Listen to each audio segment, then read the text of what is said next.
सुप्रभात, केम छो। उम्मीद है आप सब लोग बेहतर होंगे। मुंबई में इस समय कोरोना काफ़ी तेज़ी से फैल चुका है। मतलब आप सोचिए कि हमारे बायोमेंटर्स के स्टाफ में जो है 4 लोगों को कोरोना पॉजिटिव हो चुके हैं, जो अपने अपने घरों में जो है अभी उनको हमने मतलब अपने अपने घरों में ही वो जो है वो अपने होम आइसोलेशन में हैं। और समस्या लगातार बढ़ती चली जा रही है और मतलब सोर्स भी नहीं मालूम चल रहा, बड़ी तेज़ी से फैल रहा है। इसलिए आप सब सावधानी बरतिएगा, क्योंकि ऐसा कहा जाता है कि सेकेंड वेव इसका इंडिया में आ चुका है। तो एक बड़ी अच्छी बात यह है कि आपने कभी गौर किया होगा, अभी एक दिन पहले 2 दिन पहले जो है अभी हिंदी दिवस निकला। ठीक है, हिंदी दिवस पे तमाम सरकारी ऑर्गेनाइजेशन सब लोग एक्टिव हो जाते हैं और वो हिंदी के बारे में बहुत सारी बातें करते हैं कि हिंदी हमारी भाषा है। स्कूल्स के अंदर बच्चों को जो है वो पेंटिंग बनाने को कहा जाता है, बच्चों को कुछ लिखने को या बोलने को कहा जाता है और हिंदी को जो है बड़ा मान सम्मान मिलता है पूरे साल में एक दिन। ठीक है, मेरे छोटे बेटे ने जो है मुझसे 2 दिन पहले एक क्वेश्चन किया। उसने कहा कि उनको स्कूल में कुछ काम मिला होगा हिंदी के लिए, तो बोला कि ना मेरा छोटा बेटा जो है वो क्लास 2 में है। तो उसने कहा कि पापा, क्या जो बच्चे हिंदी स्कूल में पढ़ते हैं वो बच्चे अच्छे नहीं होते हैं, क्या ख़राब होते हैं हिंदी स्कूल? तो मैंने कहा ऐसा तुमको किसने कहा? बोला हमारी स्कूल टीचर हमको बोलती है कि तुम लोग जो है वो मस्ती शोर करोगे, तुम लोग जो है मस्ती करोगे, तुमको मैं हिंदी स्कूल में भेज दूंगी ना। तो मुझे ऐसा लगता है कि हिंदी स्कूल सबसे बुरी जगह होती होगी। तो मैंने कहा बेटा तुम्हें पता है तुम्हारे पापा कहाँ से पढ़े? मैंने बताया उसको कि मैं भी हिंदी स्कूल से पढ़ा हुआ हूँ। ठीक है, मेरी तुम्हारी मम्मी भी हिंदी स्कूल से पढ़ी हुई है, तुम्हारी मम्मी यूपीएससी एग्ज़ाम निकाली हुई है, मैं डॉक्टर बना हुआ उठ के। तो फिर मैंने उसको बताया कि बेटा जो है Hindi is just an language to express yourself. ठीक है ना, हिंदी से किसी आदमी के इंटेलेक्चुअल का, किसी आदमी कितना इंटेलिजेंट है, कौन आदमी कितना सक्षम है, इसका पता आप हिंदी या इंग्लिश से नहीं लगा सकते। ठीक है, English is a global language, जिसको जानना जरूरी है ताकि आप लोगों से कम्युनिकेट कर सके बाहर। लेकिन उसके बावजूद जो है हिंदी का महत्व कम नहीं होता। जैसे आप महाराष्ट्र में रहते हैं तो आपको मराठी को सम्मान देना पड़ेगा। स्कूल्स के अंदर बच्चों को मराठी पढ़ाई जाती है यहाँ पे, जिसको पढ़ना जरूरी है। लेकिन हिंदी को लेकर आपको बता दूं मैं कि कई सारे बच्चे मुझसे क्वेश्चन किए कि सर हम यूपीएससी की तैयारी करना चाहते हैं, हम डॉक्टर बनना चाहते हैं, पर हम हिंदी मीडियम के, क्या हम कर पाएंगे? क्या हिंदी मीडियम के बच्चे यूपीएससी निकाल पाते हैं?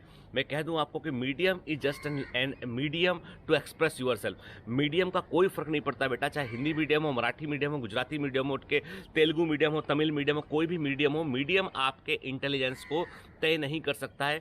तय करेगा तो केवल आपका सब्जेक्ट का नॉलेज। ठीक है ना, हिंदी हो, इंग्लिश हो, संस्कृत हो, कोई भी लैंग्वेज हो, लैंग्वेज केवल एक जरिया होता है अपने आप को एक्सप्रेस करने का।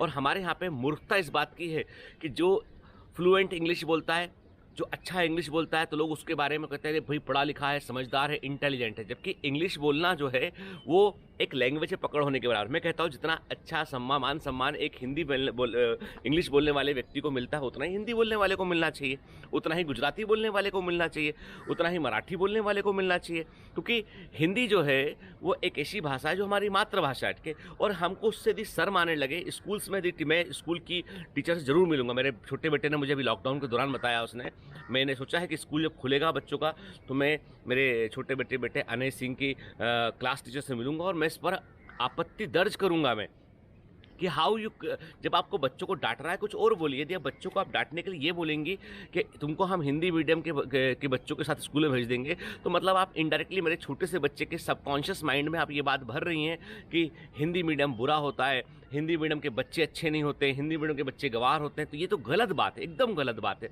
और मैं इसका पर आपत्ति निश्चित तौर पे दर्ज करूंगा इस बात को लेके। मुझे अच्छे से ध्यान है कि जब मेरा बड़ा बेटा क्लास 5th में था, तो मैं यहाँ पे बॉम्बे में एक स्कूल है, ग्रीन लॉन्स स्कूल है, जहाँ पर करण जौहर भी पढ़ा हुआ है। तो उस स्कूल में जो है मेरे बड़े वाले बेटे का एडमिशन हुआ उस समय। फिर बाद में हम लोगों ने स्कूल चेंज कर दिया उसका। तो पीटीएम में अब चूंकि हम लोग एमपी से हम लोग बॉम्बे शिफ्ट हुए थे, मध्य प्रदेश से। अब एमपी में तो माहौल ही है कि भाई हिंदी में बात करते हैं सब लोग। अब बॉम्बे में थोड़ा सा अलग कर, बॉम्बे में बच्चा खेलते में भी इंग्लिश में ही बात करता है, कोई ना हिंदी बोलता ना मराठी बोलता, वो केवल इंग्लिश ही बोलता है उठ के। और वो ऐसी इंग्लिश बोलता है जिसको जो है वो आप बोलेंगे कि भाई ये तो इंग्लिश का भी जो है वो अपभ्रंश कर दिया उसने। खैर, तो मैं अपने बच्चे की पहली पीटीएम में गया, क्लास 4th में था शायद उस समय में, तो पहली पीटीएम में गया मैं, और 4th में 3rd में था। तो अब क्या हुआ कि उस पीटीएम में टीचर ने मुझसे कहा कि आपका बच्चा पढ़ने में ठीक है, मैथ्स इसका अच्छा है, लेकिन मुझे एक प्रॉब्लम है कि आपका बच्चा हिंदी में बात करता है अपने दोस्तों से, और यहाँ पे कभी भी कुछ कम्युनिकेशन होता है तो हिंदी में करता है, और ये एक्सेप्टेबल नहीं है। तो आपके बच्चे को हमने पेनल्टी लगाई है, आगे से हिंदी में बात करता पाया गया, और इसको आप बोलिए घर में आप लोग घर में हिंदी मत बोला कीजिए ताकि बच्चा आपका इंग्लिश बोलने लगे। तो मैंने कहा मैडम ऐसा क्यों? बोलते नहीं नहीं आप इंग्लिश नहीं सिखाएंगे तो कैसे? तो मैंने बोला कि अच्छा एक बात बताइए कि आप इतना बताइए कि आपके ग्रीन लॉन से पढ़ लिख कर सबसे बड़ा अधिकारी या बड़ा पॉलिटिशियन कोई ऐसा नाम बताइए आप। 2 मिनट के लिए वो चुप। उन्हीं ने बताया कि करण जौहर ने। मैंने कहा भाई करण जौहर तो फिल्म मेकर का लड़का है, करण जौहर तो यश जौहर के लड़के हैं, तो भाई वो उसके बाद उनका पिताजी के लीगेज इस्तेमाल रहे, कौन सा खुद से बिल्ड किया कुछ उन्होंने।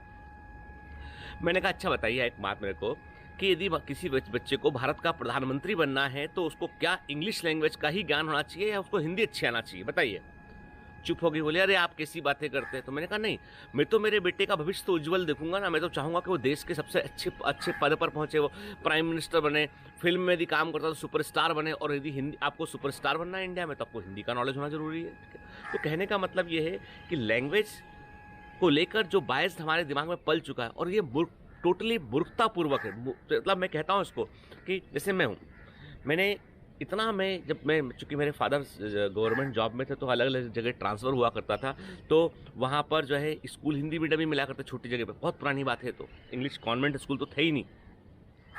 तो मैं जब भोपाल आया तो भोपाल में मैं किसकी कोचिंग में गया तो मैंने देखा कि मैं 11th में था, मैंने देखा कि सब इंग्लिश मीडियम के बच्चे हैं, कॉन्वेंट स्कूल के बच्चे हैं। और वो हम लोगों को ऐसे, हम खाकी पेंट था, हमारा खाकी पेंट था और वाइट शर्ट थी, हम लोगों से ऐसे व्यवहार करते थे जैसे कि हम लोग जो है वो कोई ऐसे कोई दूसरी दुनिया से आए हैं, कोई स्लम एरिया से आए हैं, कहीं से भी आए हैं, मतलब ठीक है, मतलब हम लोग कैटेगरी से नीचे हैं। जब एक आध टेस्ट में टॉप किया मैंने, जब अच्छा पढ़ा मैंने किसी टेस्ट में, तो एक बच्चा आके, नालंदा स्कूल था वहाँ पे कॉन्वेंट स्कूल, उसका बच्चा आके मुझसे बोलता है, लड़का आके मुझसे बोलता है कि भाई तुम लोग तो पढ़ते भी हो। मुझे बड़ा आश्चर्य हुआ कि तुम लोग मतलब क्या तुमने हमारी कैटेगरी डिसाइड कर रखी है। देन मुझे अजीब लगा। देन मैं I went to my school, मैं अपने स्कूल में क्लास टीचर से बोला कि मैडम मुझे इंग्लिश में क्या कर सकते हैं यहाँ पे, क्या इंग्लिश मीडियम शिफ्ट कर सकता हूँ? उन्होंने बोला नहीं, ये गवर्नमेंट स्कूल, यहाँ पे इंग्लिश मीडियम आप शिफ्ट नहीं कर पाएंगे, बल्कि आप एक काम कर सकते हैं कि आप हायर इंग्लिश ऑप्ट कर सकते हैं। तो मैंने 11th और 12th में, पता है आपको, मैंने हायर इंग्लिश को ऑप्ट किया मैंने, ठीक है। इसका परिणाम यह कि 12th में मैं 90% के ऊपर जाता, लेकिन मेरा परसेंटेज 80-85 के आसपास रह गया। कोई कारण ये था कि मैंने हायर इंग्लिश को ऑप्ट किया था। जब मैं MBBS के लिए मैंने पढ़ा तो मैं जाके देखा मेरी क्लास में MBBS के 140 स्टूडेंट की क्लास में मैंने देखा, ये 96 की बात है कि मेरी क्लास में 100 लोग ऐसे थे जो हिंदी मीडियम से थे, केवल 40 कॉन्वेंट स्कूल से थे। तो इसका मतलब ये है कि आज यदि आप UPSC की बात कर लें, आप मेडिकल एंट्रेंस की बात कर लें, तो medium is just a expression का जरिया है बेटा, ठीक है। इसलिए कोई भी आदमी यदि आपको भाषा के आधार पर आपको जो है वो डिफ्रेंशिएट करता है तो वो मूर्ख है, उससे बड़ा कुछ नहीं, कोई मूर्ख नहीं हो सकता। आप रूस जाइए, कई लोग बोलते हैं रशिया से MBBS कर लें क्या, तो आप रशिया जाइए, रशिया में आपको 2 साल तो पहले लैंग्वेज सीखना पड़ेगा, उसके बाद आप जो है वो आगे पढ़ पाएंगे। हम क्यों अपनी भाषा को लेकर इतने जो है वो डिफेंसिव रहते हैं, क्यों हम हिंदी को इम्प्रूव करना नहीं चाहते हम मैं कहता हूँ आपसे कि आज भी मैं इंटरनेशनल फोरम में जाता हूँ कई जगह पे, तो मतलब English is the only language जहाँ पर आप एक्सप्रेस कर सकते हैं अपने आप को, ठीक है। वहाँ हिंदी बोलेंगे समझ में किसी के नहीं आएगा, लेकिन अपने देश में तो यदि हम अपनी भाषा के साथ में ऐसा मिसव्यवहार करेंगे, ये शर्म की बात है कि हमको हिंदी दिवस मनाना पड़ता है, हर दिन हिंदी दिवस होना चाहिए। खैर, ये मेरे व्यक्तिगत विचार हैं और मैं आप सभी लोगों को आज की सेशन में यही मैसेज देना चाहूँगा कि आप लैंग्वेज को लेके बिल्कुल डरा मत कीजिए। इंग्लिश पर भी पकड़ बनाइए, अच्छी पकड़ बनाइए, लेकिन हिंदी का होने के लिए अपने आप को ये मत सोचिए कि मैं तो हिंदी मीडियम में, मेरा क्या होगा। कुछ नहीं होगा, आप बहुत आगे जाएंगे, बहुत आगे जाएंगे। Medium is nothing, it's just a way to express yourself. Have a great day, all the best.